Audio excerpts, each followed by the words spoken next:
প্রতিটি নারীর জীবনে সংসার হচ্ছে তার ভালোবাসার প্রতিচ্ছবি। সংসারের প্রতিটি জিনিসেই জড়িয়ে থাকে আমাদের হৃদয় ভরা আবেগ। সংসারের জন্য নতুন কিছু করতে পারলে অন্যরকম এক ভালো লাগা কাজ করে। আমাদের নিজেদের জন্য কিছু কিনি আর নাই কিনি, কিন্তু সংসারের জন্য সামান্য কিছু হলেও কিনতে খুব বেশি ভালো লাগে। আমার মনে হয় এটা আমাদের প্রতিটি নারীরই একই দুর্বলতা। হ্যালো এভরিওয়ান, আসসালামু আলাইকুম। আমি আফরোজা হিরা বলছি বরিশাল থেকে। বরিশালের ব্লগার মাম চ্যানেলে আরও একটি নতুন ব্লগে আপনাদের সবাইকে আরও একবার স্বাগতম জানাচ্ছি। আশা করি আল্লাহর রহমতে সবাই ভালো আছেন, সুস্থ আছেন। আলহামদুলিল্লাহ, আমরাও ভালো আছি।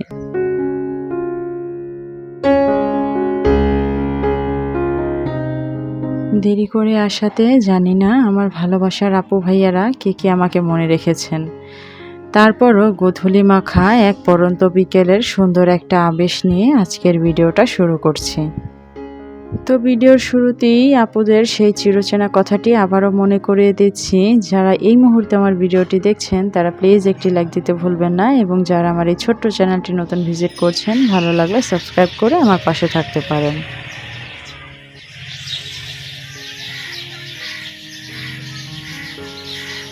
এই যে শুনতে পাচ্ছেন পাখিদের কিচিরমিচির। বিকালে কিন্তু সুন্দর একটা আবহাওয়া ছিল ছাদে, এজন্য ভাবলাম একটু ছাদ থেকে ঘুরে আসি, এসে শুনি সুন্দর পাখিদের কিচিরমিচির ডাক। আর সাথে এই মাধবীলতা ফুলগুলোতে কিন্তু খুব সুন্দর সুবাস চারিপাশে ছড়িয়েছিল। পাখিদের কিচিরমিচির সাথে মাধবীলতার সুন্দর সুঘ্রাণ, এই দুয়ে মিলে কিন্তু বিকালটা বেশ আকর্ষণীয় লাগছিল। আর সেই সুন্দর মুহূর্তটা আমরা মা ছেলে কিন্তু খুব ভালোভাবেই এনজয় করেছি। তারপর আমি বাসায় চলে এসেছি, যেহেতু সন্ধ্যা হয়ে গেছে। তারপরে ইজানের খাবারেরও টাইম হয়ে গিয়েছে। তো এখানে আমি ইজানের জন্য বিকালে কিছু ড্রাই ফ্রুটস পানিতে ভিজিয়ে রেখেছিলাম। আজকে সব ড্রাই ফ্রুটস দিয়ে ওকে ওটস দিয়ে রান্না করে খাওয়াবো। আর সাথে বেবিদের এই হেলদি ফুডের রেসিপিটা আপনাদের সাথে শেয়ার করব। আমি জানি আমার আপুরা আমার চাইতেও অনেক বেশি ভালো জানে, তারপরও আমি ইজানকে যেভাবে খাওয়াই সেটা আপনাদের সবার সাথে শেয়ার করতেছি। আর এখানে যদি কোনো আপুরা নতুন হয়ে থাকে তাদের জন্য এটা কাজে লেগে যেতেও পারে।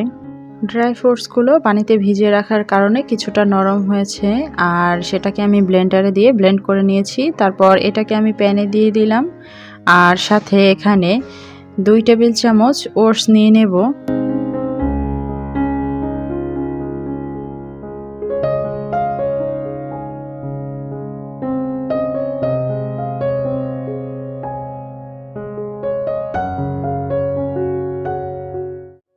তারপর সামান্য পরিমাণ পানি দিয়ে এটাকে খুব ভালোভাবে নেড়েচেড়ে রান্না করে নিচ্ছি। এটাকে অনবরত নাড়তে হবে, না হলে তলায় ধরে যেতে পারে। অনেকেই মনে করে বাচ্চা যদি খুব বেশি মোটাসোটা বা স্বাস্থ্যবান হয়ে থাকে তাহলে সে হয়তোবা সম্পূর্ণ পুষ্টি পাচ্ছে বা ভালো আছে, কিন্তু বিষয়টা এমন না। অনেক মোটা বাচ্চাদেরও দেখা যায় অপুষ্টির সমস্যা দেখা দেয়। আবার অতিরিক্ত ওজন বিভিন্ন রোগের কারণও হয়ে থাকে। আমি একটা জার্নালে পড়েছিলাম যে অতিরিক্ত ওজন বাচ্চাদের হাইপোথাইরয়েডিজমের কারণ হয়ে থাকে। থাইরয়েড হরমোন কম তৈরি হয়, যার ফলে বিপাকে পড়ে যায় শরীরের বিভিন্ন অঙ্গ এবং ওজন বাড়তে শুরু করে।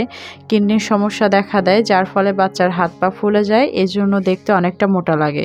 এই জন্য আমি মনে করি মোটা স্বাস্থ্যের দিকে না ছুটে বাচ্চার স্বাস্থ্যকর খাবারের দিকে নজর দেওয়া উচিত। এতে করে সে দেখতে একটু শুকনো থাকলেও সঠিক পুষ্টি পাবে, যা তার বেড়ে ওঠার জন্য অনেক বেশি জরুরি।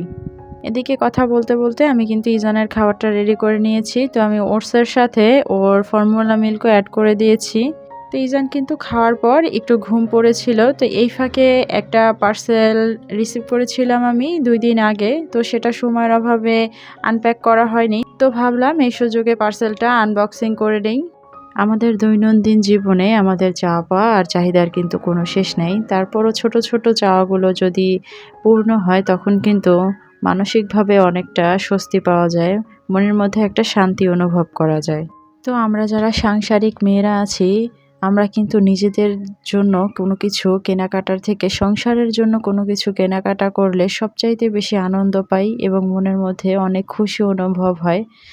তো এখানে আমি আমার সংসারের জন্য কিছু জিনিস অর্ডার করেছিলাম। এগুলো আমার খুব শখের জিনিস ছিল। তো এই পার্সেলটা ছিল আমাদের সবার প্রিয় ভালোবাসার বড় আপু লাইফস্টাইল অব দীপা আপুর হোম হ্যাভেন পেজ থেকে। আমি কিন্তু অনেক দিন ধরেই আপুর চ্যানেলের প্রোডাক্টগুলো দেখছিলাম। তারপরে যখন আমার যে প্রোডাক্টগুলো দরকার সবকিছু যখন একসাথে পেয়ে গেছি, চটজলদি আমি আমার অর্ডারটা করে ফেলেছিলাম। আলহামদুলিল্লাহ আমি আমার প্রোডাক্টগুলো হাতে পেয়ে গেছি এবং হাতে পেয়ে আমি তো খুব খুশি হয়েছি। প্রোডাক্টগুলো এত সুন্দর ছিল সেটা কি বলবো। তো হোয়াইটের প্রতি আমার যেহেতু একটা ফ্যাসিনেশন কাজ করে, তো আপুর পেজের এই হোয়াইট সিরামিকগুলো দেখে আমার চোখ কিন্তু একেবারে আটকে গিয়েছিল। আমি অপেক্ষা করতেছিলাম যে আমি কখন এই প্রোডাক্টগুলো অর্ডার দিব এবং সবগুলো একসাথে হাতে পাবো। শুধু প্রোডাক্ট না, আমাদের আপু কিন্তু অসম্ভব সুন্দর মনের অধিকারী একজন মানুষ। আমি এই প্রোডাক্টগুলো অর্ডার করার পর সে কিন্তু আমাকে ফোন করেছিল, আমার সাথে অনেকক্ষণ কথা বলেছে, প্রায় ২০-২৫ মিনিট তার সাথে আমার কথা হয়েছে। তো এই সময়টুকু তার সাথে কথা বলে আমি এতটা আন্তরিক আর তার সাথে আপন হয়ে গিয়েছিলাম, আমার মনেই হয়নি যে সে আমার পূর্ব পরিচিত কেউ না। মনে হয়েছে অনেক দিনের আপন কোনো লোকের সাথে আমি কথা বলতেছি। আপুর পেজে এটা কিন্তু আমার ফার্স্ট টাইম পারচেস ছিল। তো আমার নেক্সট পার্সেলটা কিন্তু প্রসেসিংয়ে আছে। আমি এর পরপরই আরও একটা পার্সেল অর্ডার করেছি। ইনশাল্লাহ হাতে পেয়ে আপনাদের সাথে ওটাও শেয়ার করব। আপুর পেজ থেকে আমি কিন্তু এই প্রোডাক্টগুলো খুব কম প্রাইসে কিনেছি। আমি অনলাইনে আরও অনেক পেজ দেখেছি যারা এই প্রোডাক্টগুলো সেল করে আরও অনেক বেশি প্রাইসে। তো আমার এই প্রোডাক্টগুলোর মধ্য থেকে যদি আপনাদের কারো কোনো কিছু পছন্দ হয় তাহলে আপনারা কিন্তু আপুর পেজটা ভিজিট করতে পারেন। আপুর পেজের নাম আমি আবারও বলছি, আপুর পেজের নাম হচ্ছে হোম হ্যাভেন। তো এখন চলে এসেছি আমার আজকের কেনাকাটার সবচাইতে সুন্দর একটা পার্টে। তো এটা ছিল আমার সবচাইতে পছন্দের একটা জিনিস, বলতে পারেন প্রথম দেখাই এটার প্রেমে পড়ে গিয়েছি। এটা তো আমার লাগবেই লাগবে, যেই চিন্তা সেই কাজ, সাথে সাথেই আপুর কাছে অর্ডার করে দিলাম।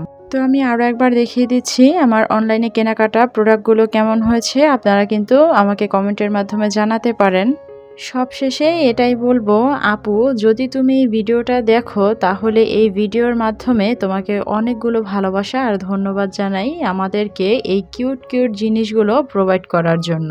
ক্যামেরার পিছনের এই ক্লিপটি আমি এই জন্য দেখালাম যাদের আপুর পেজের প্যাকেজিং নিয়ে কোনো সন্দেহ আছে। অনলাইনে অনেকেই সিরামিকের পণ্য অর্ডার করতে ভয় পান যে প্যাকেজিংয়ের কারণে হয়তোবা ভেঙে যেতে পারে। তো দেখছেন যে এখানে আপু কত সুন্দর করে প্যাকেজিং করে আমাকে প্রোডাক্টগুলো পাঠিয়েছিলেন। আমার কিন্তু খুলতে খুলতে এক প্রকার ঘাম বের হয়ে গিয়েছিল। তো যাই হোক, কথা বলতে বলতে আমি কিন্তু অনেক কাজ করে নিয়েছি এরই মধ্যে। তো আমি আজকে গাজরের সেমাই রান্না করব। আমার ছেলে এটা খুব পছন্দ করে, প্লাস আপনার ভাইয়াও এটা খুব পছন্দ করে। তো এখানে আমি গাজরগুলোকে কেটে একটু সামান্য ভাপিয়ে নিয়েছি। তো এখানে আমি প্যানে কিছুটা ঘি দিয়ে নিলাম, তারপরে গোটা গরম মশলা দিয়ে বাদাম দিয়ে একটু হালকা ভেজে নিচ্ছি। তারপরে আমি যে সিদ্ধ করে রেখেছিলাম গাজরটা সেটাকে দিয়ে খুব ভালোভাবে ভেজে নিব।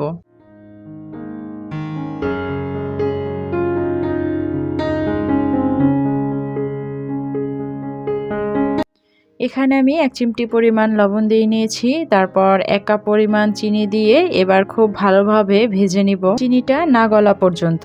তো আজকের ব্লগটা কিন্তু আমি শুরু করেছিলাম বিকাল থেকে। এগুলো কিন্তু আমার একটা সন্ধ্যার গল্প ছিল। আমি একটা সন্ধ্যায় কি করি সেই সন্ধ্যার রুটিনটাই আপনাদের সাথে শেয়ার করলাম। আমি ভেবেছি সবসময় তো সকাল থেকে রান্না বান্না পুরো দিনের ডেইলি লাইফটা দেখাই, তো আজকে ভাবলাম একটু অন্যরকম করে ভিডিওটা শুরু করা যাক। হয়তোবা আপুদের এটা ভালো লাগবে, সবসময় একঘেয়েমি হয়তোবা ভালোও লাগে না। তো আমার গাজরের পায়েসটা রান্না করার পর কিন্তু ছেলের জন্য একটা বাটিতে আমি তুলে রেখেছিলাম। এরই মধ্যে ছেলে কিন্তু বাসায় চলে এসেছে আর সে পায়েসটা খাচ্ছে। আর এখানে আমি আবার রান্নাঘরে চলে এসেছিলাম ইজানের সেরেলাকটা তৈরি করব। এই জন্য সকালে আমি চাল ডাল ছাদে শুকিয়ে এনেছিলাম, তো এটাকে আমি এবার ভেজে নিয়েছি। ইজান যেহেতু একটু বড় হচ্ছে সেহেতু ওর সেরেলাকে কিন্তু আমি নতুন করে আরও কয়েকটা জিনিস যুক্ত করেছি। ইনশাল্লাহ আপনাদের সাথে কোনো একটা ভিডিওতে আমি শেয়ার করব। ইজানের সেরেলাকটা তৈরি করতে করতে কিন্তু আমি একেবারে ঘেমে গোসল করে নিয়েছিলাম। এখানে আমি ইজানের জন্য খাবার বেড়ে নিচ্ছি, ওর খাওয়ার সময় হয়ে গেছে। তো আজকের মতো এখানেই বিদায় নিচ্ছি। সবাই অনেক ভালো থাকবেন, আমাদের জন্য দোয়া করবেন। এতক্ষণ আমার সাথে যারা ছিলেন সবাইকে অসংখ্য ধন্যবাদ।